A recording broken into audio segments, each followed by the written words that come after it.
भगवान महावीर स्वामी की जय हो। नवयुग सुधारक पंडित रतन परम पूज्य गुरुदेव श्री रघुवर दयाल जी महाराज की।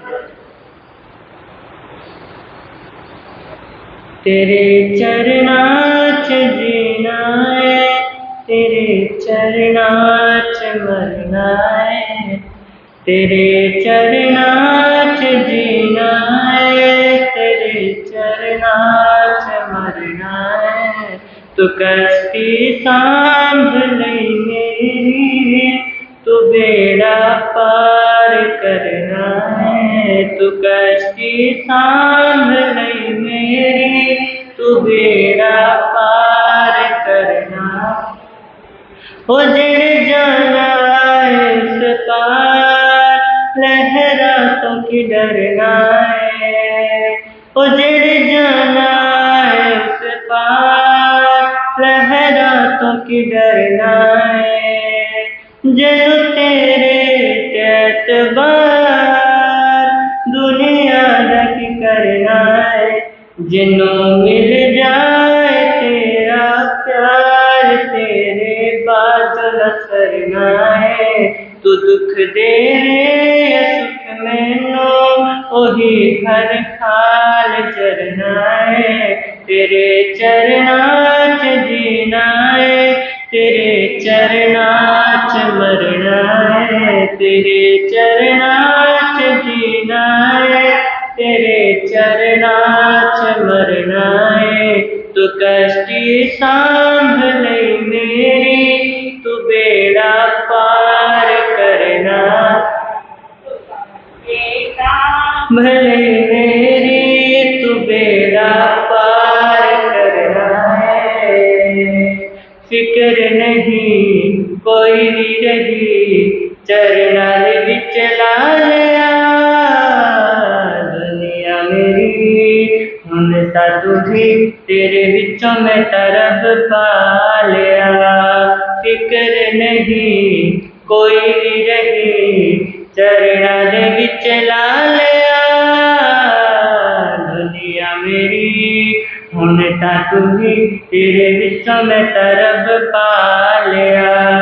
तू ही विश्वास है मेरा, तो एकदम खास है मेरा। तू है विश्वास है मेरा, तो एकदम खास है। मिटा देवे हनेरे नो, तू ही प्रकाश है मेरा। मिटा देवे हनेरे नो, तू ही प्रकाश है मेरा।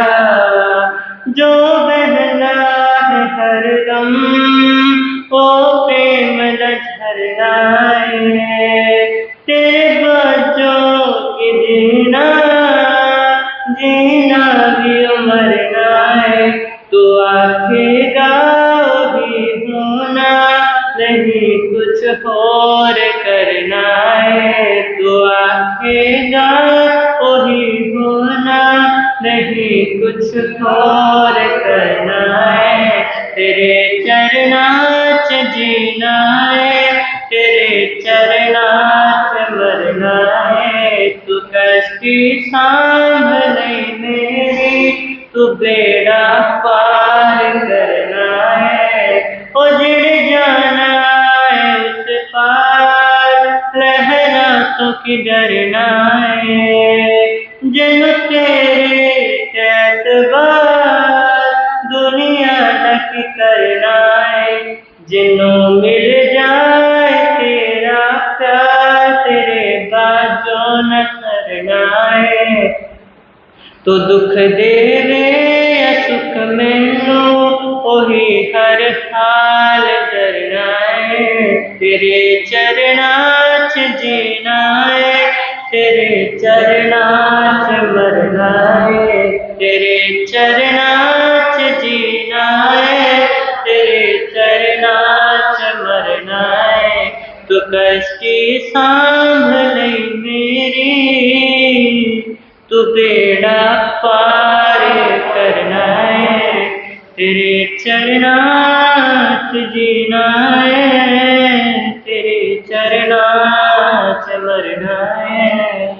दानान् श्रेष्ठं अवेपयानम्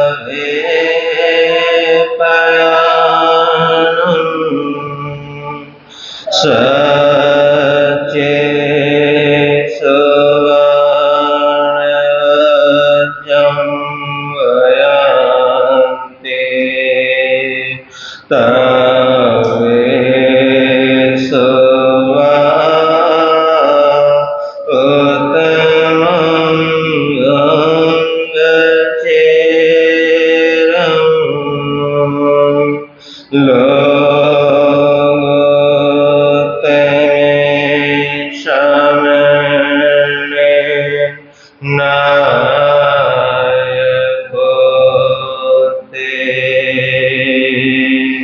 गुरु श्री राम मुनि जी को मेरा हो प्रणाम जिनका जग में ऊंचा नाम जिनका जग में ऊंचा गुरु श्री प्रेम सुख जी को मेरा प्रणाम जिनका जग में ऊंचा नाम जिनका जग में ऊंचा नाम दीन के बंधु करुणा सिंधु जप लो सुबह और शाम जिनका जग में ऊंचा नाम जिनका जग में ऊंचा नाम। सबसे पहले शासनपति शरमण भगवान महावीर स्वामी की सदाकाल जय हो विजय हो। ध्यान योगी आचार्य सम्राट पूज्य श्री शिव मुनि जी महाराज साहब, जिन शासन गौरव पूज्य गुरुदेव श्री राम कुमार जी महाराज साहब, परम सेवा भावी पूज्य गुरुदेव श्री प्रेम सुख जी महाराज साहब, महाशरमण पूज्य गुरुदेव श्री सतीश मुनि जी महाराज साहब, संत रतन उपाध्याय प्रवर पूज्य गुरुदेव श्री रविंद्र मुनि जी महाराज साहब, सर्वधर्म दिवाकर पूज्य गुरुदेव श्री रमणीक मुनि जी महाराज साहब, इन सभी गुरु भगवंतों की सदाकाल जय हो विजय हो। पाठ पर विराजित हिमाचल रतन पूज्य गुरुदेव श्री जी के चरणों में सशत वंदन। तेजस्विनी उपस्थित धर्म प्रेमी बंधुओं तथा माता बहनों, आपके समक्ष कुछ कहूँ वाणी के ऊपर, उससे पहले वही वाणी की कुछ पंक्तियाँ जो हमारे को एक समझ देती है, एक प्रेरणा देती है, एक सत्य प्रेरणा देती है, उसी को दोबारा फिर गुनगुनाने का आप सभी प्रयास करेंगे श्रद्धा के साथ। बोलो मीठी मीठी वाणी, बोलो मीठी मीठी वाणी, सच्चे सुखी यही निशानी, सच्चे सुखी निशानी। बोलो मीठी मीठी वाणी, बोलो मीठी मीठी वाणी, सच्चे सुखी यही निशान, सच्चे सुखी यही निशानी। इसमें खर्च कुछ नहीं होता ऐसा फरमाते हैं ज्ञानी, इसमें खर्च कुछ नहीं होता ऐसा फरमाते हैं ज्ञानी। बोलो मीठे मीठे वाणी, बोलो मीठे मीठे वाणी, वशीकरण का मंत्र यही है, इसे सिद्ध कर कर देखो, इसे सिद्ध कर कर देखो। वचन रतन मिलते हैं महंगे, सस्ते में मत फेंको, सस्ते में मत फेंको। करके निज हाथों से हानि, करके निज हाथों से हानि, फिर पछताता है रे प्राणी, फिर पछताता है रे प्राणी। इसमें खर्च कुछ नहीं होता, ऐसा फरमाते हैं ज्ञानी। इसमें खर्च कुछ नहीं होता, ऐसा फरमाते हैं ज्ञानी। बोलो मीठी, बोलो मीठी मीठी वाणी, सच सुखी यही, सच सुखी यही निशानी। इसमें खर्च कुछ नहीं होता, ऐसा फरमाते हैं ज्ञानी। बोलो मीठे मीठे, मधुर मधुर बचनों से मानव कितना लगता प्यारा, कितना लगता प्यारा। मधुर मधुर वचनों से मानव कितना लगता प्यारा, कितना लगता प्यारा। वरना प्यारे से भी प्यारा बन जाता है खारा, बन जाता है खारा। कोई न पीता खारा पानी, कोई न पीता खारा, पीते करते आनाकानी, पीते करते आनाकानी। कोई न पीता खारा पानी, पीते करते आनाकानी। इसमें खर्च कुछ नहीं होता, ऐसा फरमाते हैं ज्ञानी। इसमें खर्च कुछ नहीं होता, ऐसा फरमाते हैं ज्ञानी। बोलो मीठी मीठी वाणी, बोलो मीठी मीठी वाणी। मत बोलो बोलो तो मीठा, वह भी न पातुला सा, वह भी न पातुला सा। मत बोलो बोलो तो मीठा, वह भी न पातुला सा, वह भी न पातुला सा। हर्ज नहीं है हार मान कर, पलट दीजिए पासा, पलट दीजिए पासा।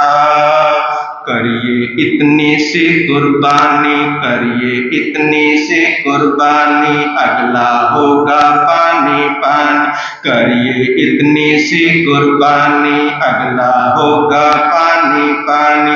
इसमें खर्च कुछ नहीं होता, ऐसा फरमाते हैं ज्ञानी। इसमें खर्च कुछ नहीं होता, ऐसा फरमाते हैं ज्ञानी। बोलो मीठी मीठी वाणी, बोलो मीठी मीठी, सच्चे सुख की यही निशानी, सच्चे सुख की यही निशानी। इसमें खर्च कुछ नहीं होता, ऐसा फरमाते हैं ज्ञानी। बोलो मीठी मीठी, कब कैसे कितना और किससे सोच बिना ना बोलो, सोच बिना ना बोलो, कब कैसे कितना और किससे, सोच बिना ना बोलो, सोच बिना ना बोलो। महावीर की वाणी सुनकर अपनी आंखें खोलो, अपनी आंखें खोलो। आदत मिट गई यदि पुरानी, आदत मिट गई यदि पुरानी, समझो सफल हुई जिंदगानी, सफल हुई जिंदगानी। आदत मिट गई यदि पुरानी, आदत मिट गई यदि पुरानी, समझो सफल हुई जिंदगानी, समझो सफल हुई जिंदगानी। इसमें खर्च कुछ नहीं होता, ऐसा फरमाते हैं ज्ञानी, इसमें खर्च कुछ नहीं होता, ऐसा फरमाते हैं ज्ञानी। बोलो मीठे मीठे बाणी, बोलो मीठे मीठे वाणी, सच्चे सुख की यही निशानी, सच्चे सुख की यही निशानी। इसमें खर्च कुछ नहीं होता, ऐसा फरमाते हैं ज्ञानी।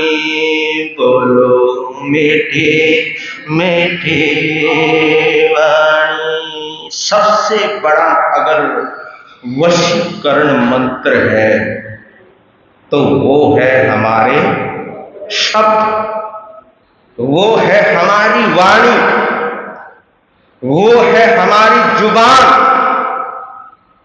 इस जुबान के द्वारा हम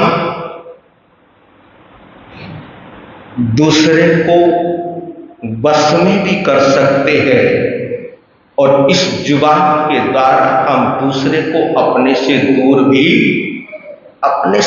भी कर सकते हैं। यही तो सबसे बड़ा वशीकरण मंत्र है। आज लोग वशीकरण मंत्र ढूंढते हैं, एक दूसरे को वश में करने के लिए, लेकिन कमाल की बात है अपना खुद तो मन हमारा बस में है नहीं और हम दूसरे को अपने बस में करने के लिए चले।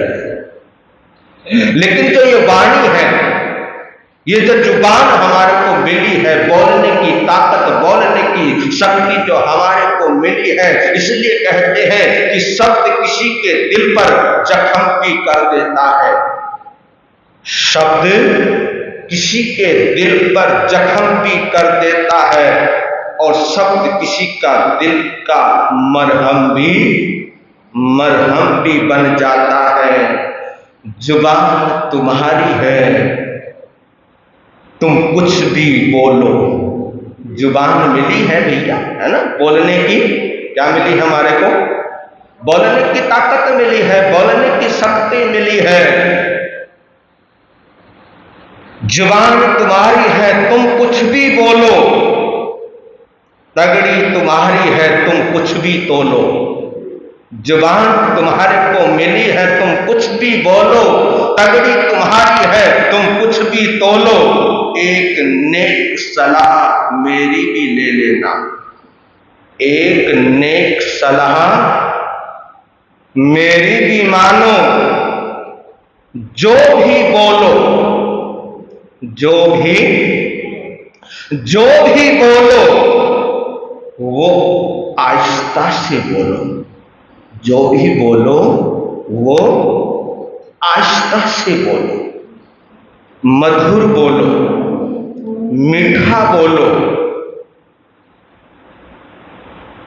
जब हम मधुर बोलते हैं, मीठा बोलते हैं तो दूसरा भी हमारी वाणी से क्या हो जाता है, हमारी वाणी से प्रभावित हो जाता है। बोलना कैसे सीखे, इस वाणी की क्या करामात है, इस जुबान का क्या खेल है, हमारे तुम्हारे वचनों का क्या खेल है। यही तो सोचना है, यही तो हमारे को चिंतन करना है कि इस वाणी की गरिमा कैसे बढ़ती है और इस वाणी की गरिमा कैसे गिरती है, इस वाणी की गरिमा कैसे बढ़ती है और इस वाणी की गरिमा कैसे गिरती है। इन सभी सवालों का जवाब पाने के लिए, इन सभी सवालों का जवाब जानने के लिए, इन सभी सवालों का जवाब समझने के लिए एक प्रवचनावली प्रारंभ, ये प्रवचनावली वाणी के ऊपर, शब्दों के ऊपर ये प्रवचनावली आपके समक्ष प्रारंभ की। वाणी बड़ी महत्वपूर्ण है। वाणी क्या है, वाणी बड़ी महत्वपूर्ण है। जिसे बोलना नहीं आया समझो उसको कुछ भी नहीं आया, जिसको कुछ कहना नहीं आया, जिसको बोलना नहीं आया तो समझो उसे कुछ भी नहीं आया। चाहे वो साधु हो, चाहे वो श्रावक हो, उसमें कोई भी हो, चाहे वो साधु भी क्यों ना हो, किसी के लिए कोई ढील नहीं है इसमें, चाहे वो साधु हो चाहे वो श्रावक हो, क्योंकि वाणी ही बताती है कि तू साधु है या असाधु है। ये हमारी वाणी ही हमारे को बताती है, ये वाणी ही हमारे को समझाती है कि तू साधु है या असाधु है, तू सज्जन है या दुर्जन है, देव है या दानव है। आपके मुख से निकलने वाले शब्द आपके व्यक्तित्व की पहचान, आपके व्यक्तित्व की पहचान बनते हैं, आपके व्यक्तित्व की पहचान कराते हैं। ये शब्द एक संस्कृत के विद्वान ने 2 पंक्तियां इस वाणी के महत्व पर लिखी। 2 पंक्तियां उन्होंने दी, बड़ी गजब की पंक्तियां दी। वो क्या बोलते हैं, क्या कहते हैं, पृथ्वी वयाम त्रीणि रत्नानि, पृथ्वी वयाम त्रीणि रत्नानि, जलम अन्नम सुभाषितम। पृथ्वी वयाम रत्नानि, त्रि मतलब 3 रत्न। पृथ्वीव्याम, ये जो पृथ्वीव्याम त्रिरत्नानि जलम अन्नम सुभाषितम, मूढ़ै पाषाण खंडेषु चारे रतन संज्ञा विद्यते, चारे रतन संज्ञा विद्यते।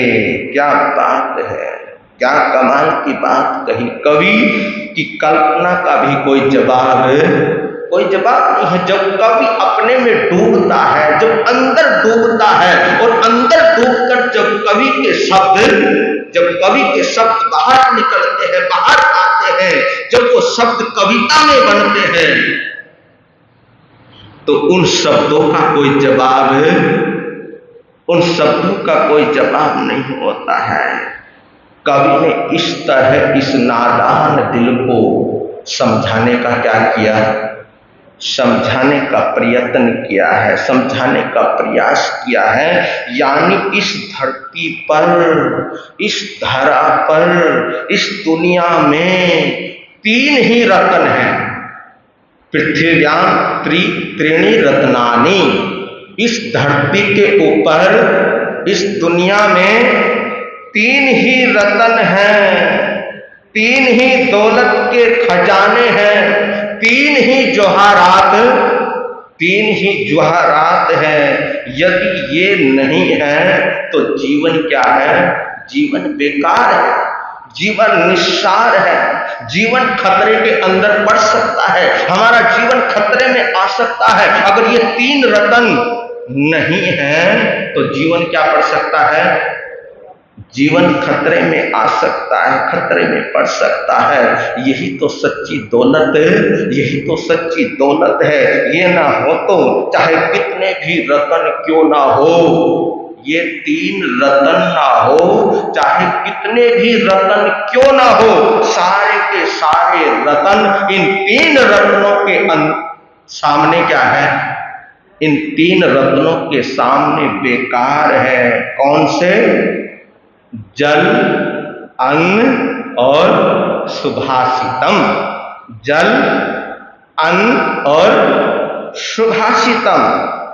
एक पानी, एक वाणी और तीसरा अन्न। पानी, वाणी और अन्न, ये तीन रत्न बतलाए हैं कि वाणी, पानी और अन्न। सबसे पहले पानी को लिया। किसको लिया? सबसे पहले पानी को लिया, सबसे पहले जल को लिया, उसके बाद अन्न को लिया। पहले किसको लिया? पहले जल को लिया और उसके बाद अन्न को लिया और उसके बाद वचन को लिया, उसके बाद वाणी को लिया, उसके बाद शब्दों को लिया। क्योंकि जल के बिना जीवन क्या है? जल के बिना जीवन बेकार है।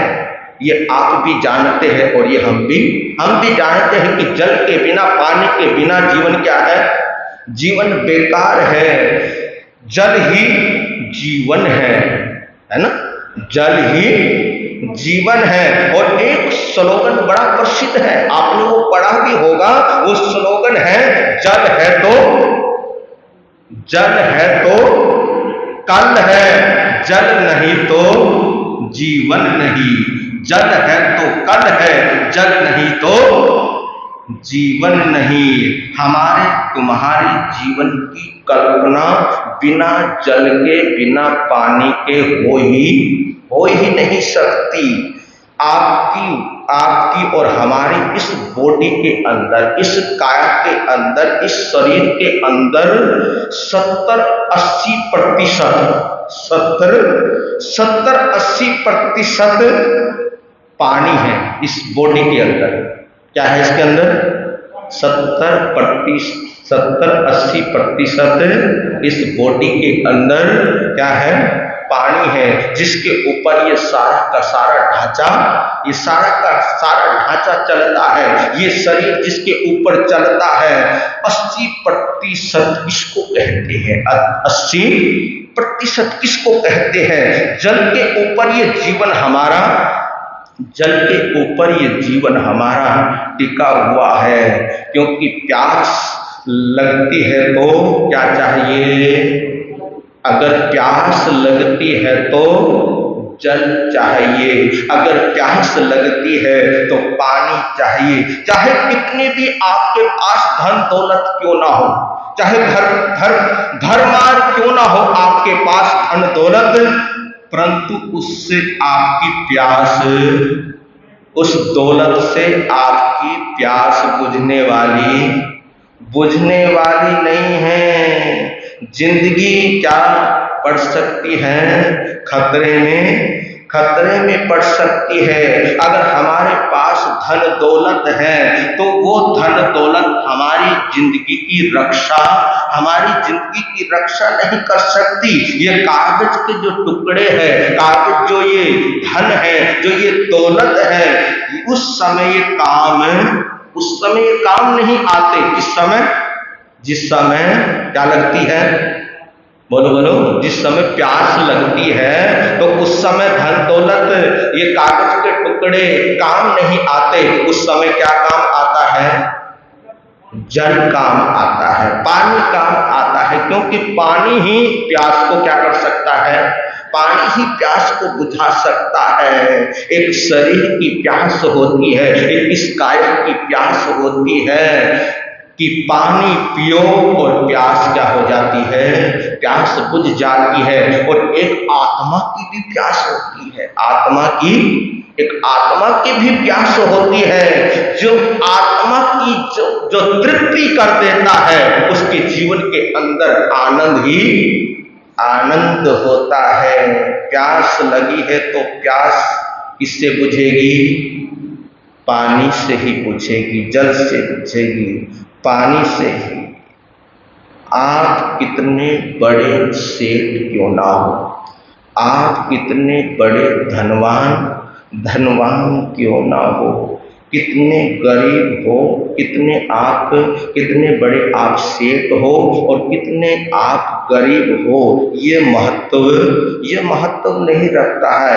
एक अमीर व्यक्ति 2 बूंद पानी के लिए, एक अमीर व्यक्ति अगर 2 बूंद पानी के लिए तरस रहा हो तो उस वक्त वो कह देता है कि मेरी तुम सब सारी की सारी धन दौलत, सारी की सारी तुम धन दौलत ले लो, लेकिन मेरे को 2 बूंद पानी दे दो। उस समय सेठ को पता चलता है, उस समय धनवानों को पता चलता है कि तेरी सारी दौलत, जितनी भी तेरी दौलत है, जितना भी तेरे पास पैसा है, क्योंकि वो सारी दौलत जिंदगी नहीं बचा सकती। जो 2 बूंद पानी की, जो 2 बूंद पानी जिंदगी क्या कर सकता है? जिंदगी बचा सकता है। तो जल ही क्या है? जल ही जीवन है। तब पता चलता है कि जल की कितनी बड़ी कीमत होती है, जल की कितनी अहमियत होती है, कितना अनमोल रतन है ये धरती के ऊपर। ये जो जल है, जो ये पानी है, ये जो धरती के ऊपर कितना अनमोल रतन है। तो जल सबसे बड़ा रतन होता है। फिर दूसरा रतन बतलाया अन्न। अन्नम जलम सुभाषितम, अन्नम जलम सुभाषितम। तो दूसरा जो रतन बतलाया है, पहला रतन कौन सा बतलाया? जल बतलाया, पानी बतलाया। तो दूसरा रतन बतलाया है अन्न। अन्न को रतन बतलाया। अन्न यानी भोजन, अन्न यानी भोजन। अन्न के बिना भी हम रह नहीं सकते। कितने दिन रह लोगे? अन्न के बिना कितने दिन रह लोगे? अन्न के बिना भी हम नहीं रह सकते, भोजन के बिना हम नहीं रह सकते। हम भोजन के बिना अपने जीवन की कल्पना भी नहीं कर सकते। तो अन्न कितना जीवन में महत्वपूर्ण बतलाया है। ये भूखा व्यक्ति ही जान सकता है। कौन जान सकता है? जिसको भूख लगी होती है, जिसका पेट क्या है? जिसका पेट खाली है, जिसको भूख लगी होती है, वो भूखा व्यक्ति ही जानता है। जब गरीब लोग भूख की वजह से मर जाते हैं, है ना, कई ऐसे हैं इस धरती के ऊपर, ऐसे भी लोग हैं कि भूख की वजह से क्या हो जाते हैं? भूख की वजह से मर जाते हैं। उसको पता चलता है जब अन्न की क्या कीमत होती है। हम लोग अन्न को नालियों के अंदर क्या कर देते हैं? नालियों के अंदर फेंक देते हैं, नालियों के अंदर डाल देते हैं। लेकिन वो गरीब लोग जिन पतलों में हम भोजन करते हैं, पहले लोग पतलों के अंदर क्या करते थे? आज भी करते हैं, ऐसी बात नहीं, आज भी है कि पतलों के अंदर क्या करते हैं? भंडारा लगता है, कहीं भी लगता है, कहीं भी होता है। तो पतलों में भोजन करते हैं। पतलों में भोजन कर वो लोग उन पतलों को क्या कर देते हैं? उन पतलों को फेंक देते हैं। उन पतलों को उठाकर, जिसको भूख लगी होती है, जो गरीब है, उन पतलों को उठाकर वो गरीब लोग उनको क्या करते हैं? पतलों को चाट कर अपनी जिंदगी की कल्पना अपनी जिंदगी की कल्पना करते हैं, अपनी भूख को मिटाने का प्रयास करते हैं। ऐसे लोग भी इस धरती के ऊपर है, इस धरा के ऊपर है। तब पता चलता है कि अन्न के दाने की कितनी कीमत है। और हम अन्न को कहाँ डाल देते हैं? नालियों में डाल देते हैं, झूठा भी छोड़ देते हैं, है ना। ये है हमारे यहाँ पर ये बीमारी है कि कई बार इसलिए कहते हैं कि जितना खाना हो उतना ही लो। अरे भैया कोई बात नहीं, फिर दोबारा ले लो, कोई बात नहीं। लेकिन आदमी सोचता नहीं, आदमी चिंतन नहीं करता, आदमी मनन नहीं करता। बस वो सोचता है कि बस मैं क्या कर लूं, बस मैं अपनी प्लेट भर लूं। भैया दुनिया जाए भाड़ में, मैं अपनी प्लेट भर लूं। तो कई बार आदमी ले तो लेता है लेकिन खा नहीं पाता, फिर इधर उधर डोलता है, इधर उधर देखता है, उसको कहीं इधर फेंकेगा, कहीं उधर फेंकेगा, है ना, कहीं नाली में फेंकेगा, कहीं फेंकेगा। तो कई बार हम अन्न को कहां पर डाल देते हैं? अन्न को नाली में डाल देते हैं, झूठा छोड़ देते हैं। अन्न का दान किसी रतन से कम नहीं है, क्योंकि ये अन्न हमारे जीवन को क्या रखता है? हमारे जीवन को सुरक्षित रखता है। क्योंकि रतन, ये जितने भी रतन है ना, ये सारे के सारे रतन धरे के धरे रह जाएंगे। वो तो पत्थर हैं जिनको आपने समझा है, जो रतन जिनको आप समझ गए हैं, वो क्या है? वो तो पत्थर हैं। वो एक ना एक दिन सारे के सारे रतन धरे के धरे रह जाएंगे। तो अन्न ही तो जीवन है। और वेदों के अंदर भी एक बात आती है। वेदों में भी ये कहा कि अन्न ही प्राण है। अन्न ही क्या है? अन्न ही प्राण है, अन्न ही जीवन है। ये वेदों का संदेश है। अन्न को देवता भी कहते हैं। अन्न को क्या कहते हैं? अन्न को देवता कहते हैं। इसलिए कहते हैं कि भैया वो तुम्हारे शरीर, तुम्हारे पेट को भरता है। किसको भरता है? वो तुम्हारे पेट को भरता है। वो तुम्हारे अंदर अगर कमजोरी आ जाती है, उस कमजोरी को क्या कर देता है? वो उस कमजोरी को दूर कर देता है। इसलिए कहते हैं कि अन्न को देवता समझकर जब हमारी थाली के अंदर कुछ खाने की चीज आए तो उसको सम्मान दीजिए। उसको क्या दीजिए? उसको सम्मान दीजिए, उसका सत्कार कीजिए, क्योंकि वो तुम्हारे जीवन को सुरक्षित रखने वाला है। तो अन्न को क्या कहा? अन्न को देवता कहा। जिस रसोई के अंदर रोटियां पकती है, जिस रसोई के अंदर क्या बनती है? रोटियां पकती है, रोटियां बनाते हैं, उसे देवी का मंदिर कहा। उसको क्या कहा? रसोई को देवी का मंदिर कहा, जिसका नाम अन्नपूर्णा है ना। अन्नपूर्णा देवी, क्योंकि अन्नपूर्णा देवी की मेहरबानी से आपका भंडार भरा हुआ है, आपका भंडार लबालब है। आपके उसमें भंडार में कोई कमी नहीं है।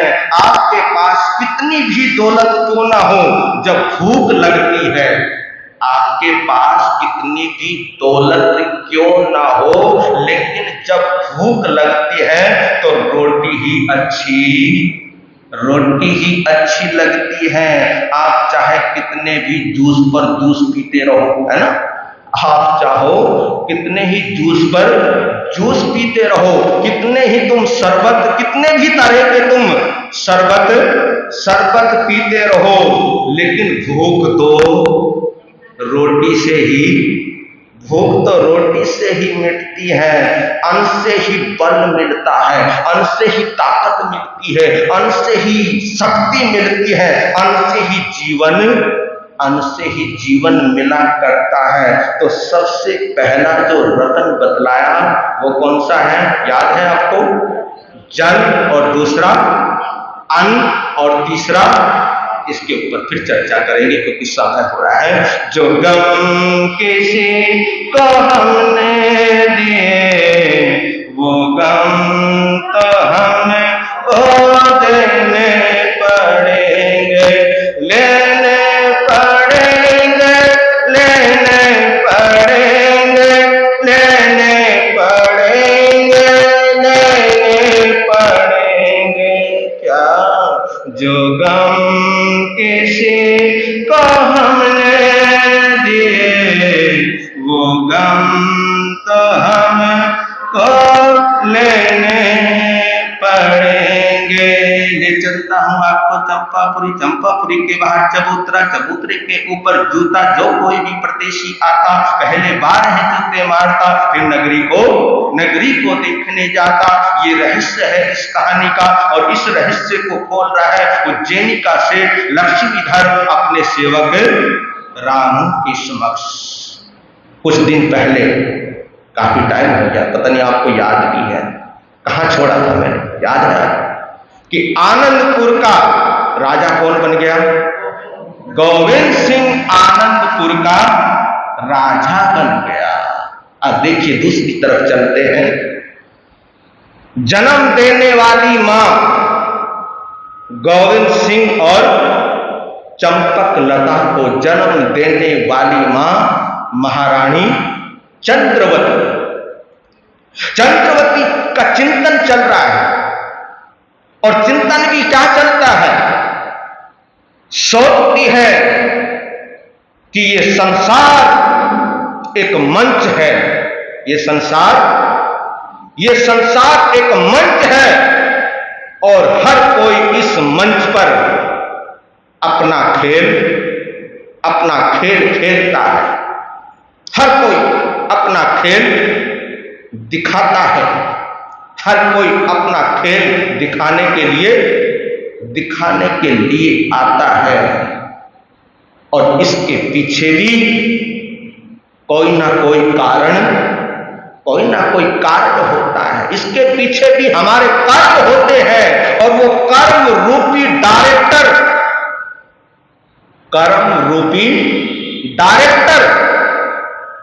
आदमी से करवाता रहता है, आदमी से कराता रहता है। जैसे आपने देखा होगा कि कोई अभिनेता किसी फिल्म के अंदर काम करता है, वो अभिनेता एक नौकर का भी रोल अदा करता है और एक राजा का भी रोल अदा करता है। वही व्यक्ति नौकर का भी रोल अदा करता है और वही व्यक्ति राजा का भी रोल अदा करता है। लेकिन उसको पता है कि मैं ना तो राजा हूं और ना मैं नौकर हूं, लेकिन फिर भी उसके अंदर वो जान डाल देता है। क्या डाल देता है? उसके अंदर फिर भी वो जान डाल देता है। जो डायरेक्टर कहता है वो उसके अनुसार अपना रोल अदा करता है। ना वो खुश होता है, ना वो दुखी होता है, क्योंकि उसको पता है भैया जो डायरेक्टर ने मेरे को कहना है उसके अनुसार मैंने क्या करना है, उसके अनुसार मैंने रोल अपना अदा करना है, रोल अपना दिखाना है।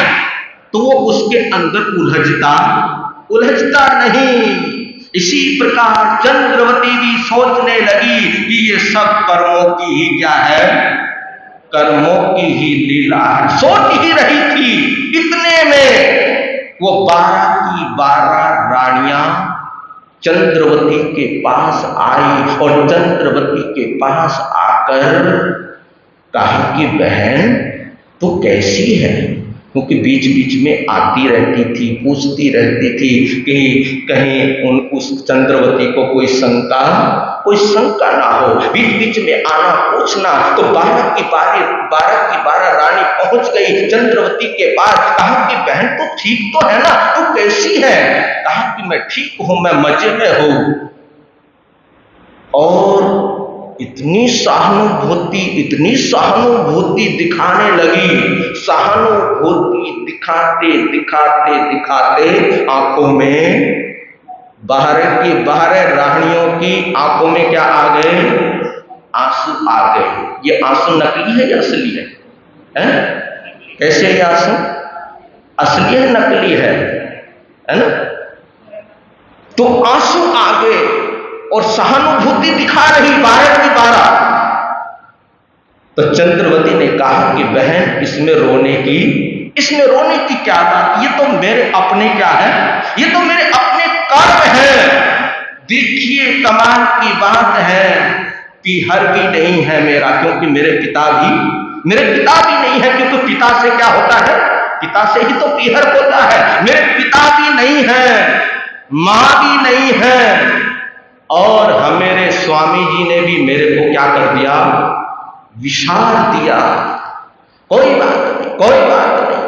तो भानुवती कहने लगी कि कोई बात नहीं, हम तो है ना, हम तो, वो अंदर से नहीं, बाहर से कहा कि मेरी बहन तो चिंता मत कर, हम तो है ना तेरे साथ। और तुम्हारा पीहर, मेरा पीहर और तुम्हारा पीहर, मेरा पीहर तुम्हारा पीहर विजयवाड़े में मेरा भाई वीर सिंह राजा है जो राज्य कर रहा है। मैं अपने पीहर जा रही हूं, चल तू भी हमारे साथ चल। मेरा पीहर और तुम्हारा पीहर एक ही। कहा कि नहीं बहन, बस मैं तो यहीं पर ठीक हूं, मैं तो यहीं पर ही सुरक्षित हूं।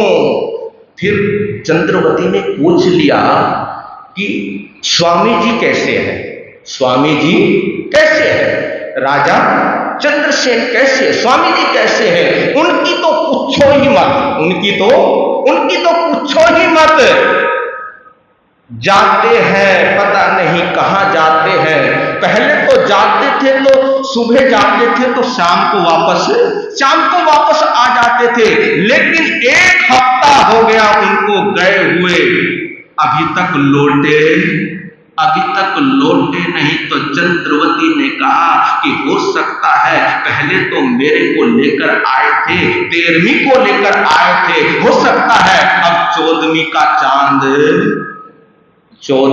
चांद लेकर आएंगे। जब ये कहा चंद्रवती ने तो अनंगमाला बोली कि कोई बात नहीं, ले आने दो, देख लेंगे उसको भी। तो पास में खड़ी थी विद्युत लता भानुवती, एकदम उसका बटन दबाया। क्या दबाया?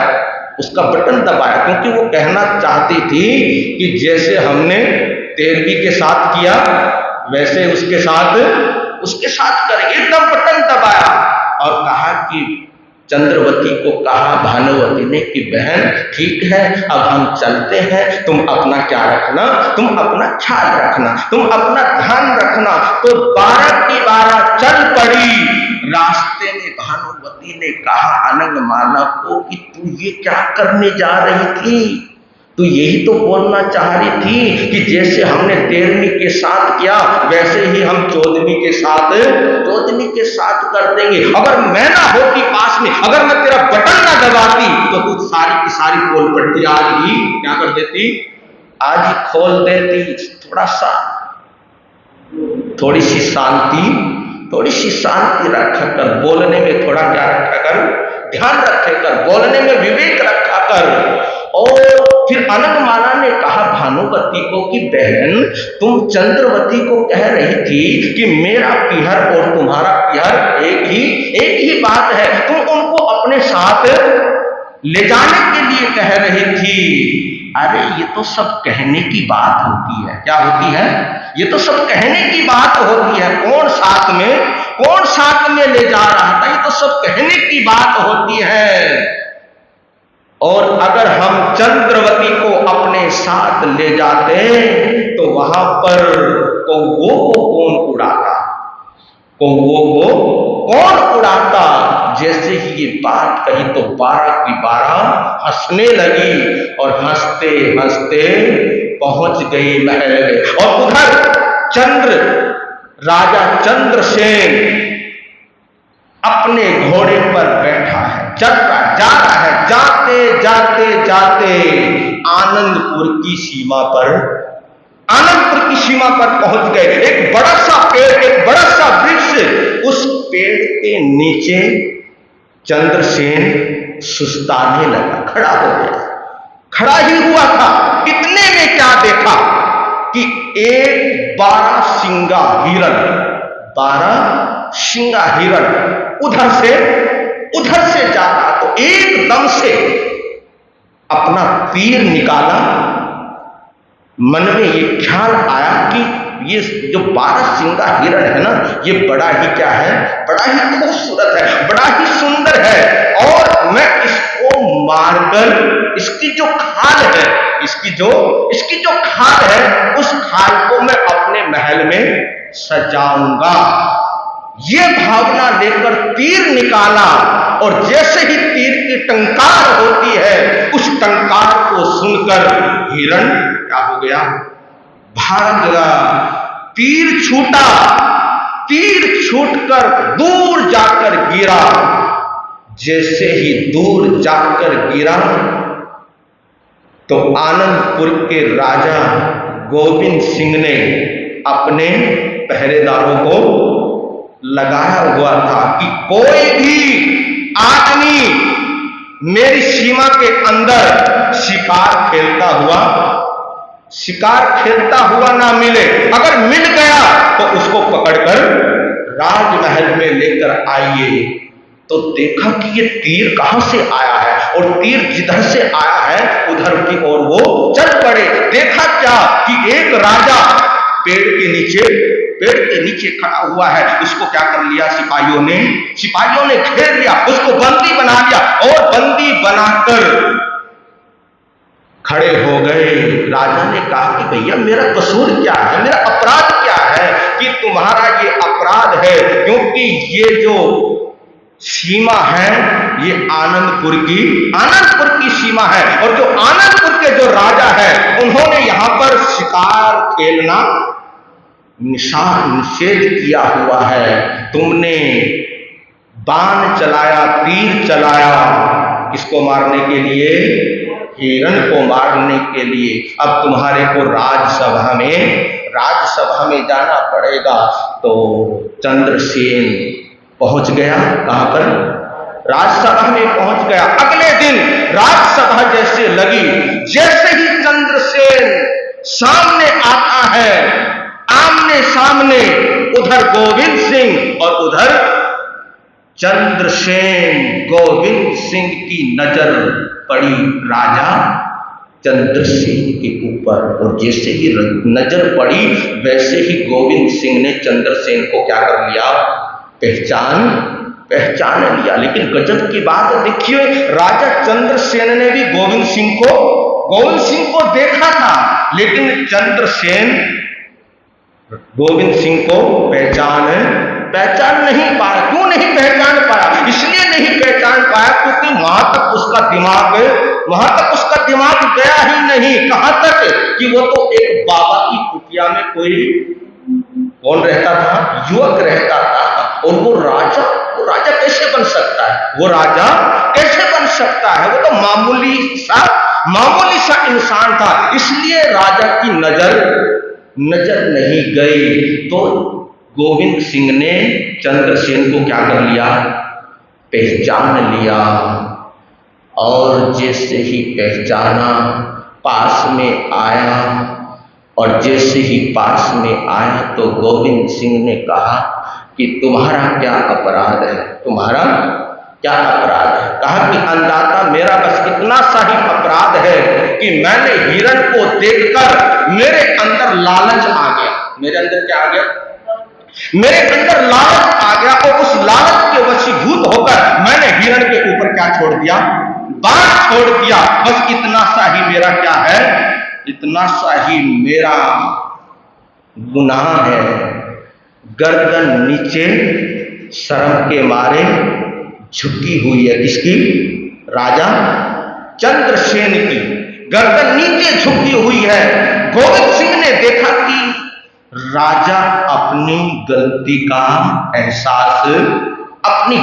का एहसास कर रहा है, तो कहा कि तुम्हारे को दंड जरूर दूंगा। गोविंद सिंह ने कहा, क्या कहा? कि तुम्हारे को दंड जरूर दूंगा। हाथ पकड़ा और हाथ पकड़कर जिस गद्दी के ऊपर गोविंद सिंह स्वयं बैठता था, उस गद्दी के ऊपर राजा चंद्रसेन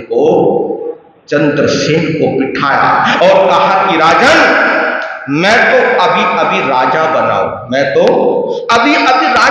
हूं। आप इतने वर्षों तक राज्य का संचालन कर रहे हो, तो राज्य को कैसे चलाना है, अपनी प्रजा को कैसे चलाना है, मुझे वो आप क्या करोगे? वो मुझे आप सिखाओगे। बस इतना सा ही तुम्हारा क्या रहेगा? इतना ही दंड रहेगा। और जब तक तुम मेरे को नहीं सिखाओगे, तब तक तुम यहां से नहीं जाओगे। अरे वाह! राजा सोचने लगा कि ये कैसा दंड है, ये कैसा दंड है। एकदम से उठा और उठकर अपनी छाती से गोविंद सिंह को लगा लिया। जैसे ही गोविंद सिंह को छाती से लगा, लेकिन कमाल की बात है, दो राजा आपस में मिल रहे हैं, और दोनों भी कौन है? बाप और बेटा। लेकिन अभी बीच में क्या है? अभी बीच में वो कर्म की दीवार है, जिस कर्म की वजह से एक दूसरे को पहचान नहीं पाए। तो राजा को प्यार आया, गले से लगा लिया और बिठाया कि ठीक है, जो तुम कहोगे वो मैं करूंगा। तो राजा चंद्रसेन आनंदपुर के अंदर रहने लगा। आगे क्या होता है इसकी चर्चा हम फिर करेंगे।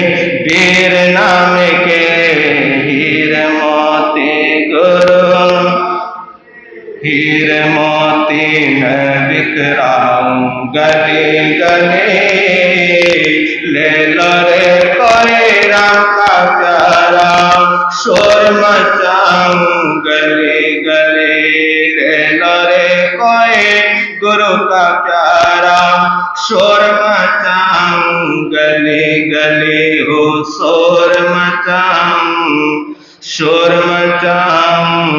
शोर मचाऊं गले गले।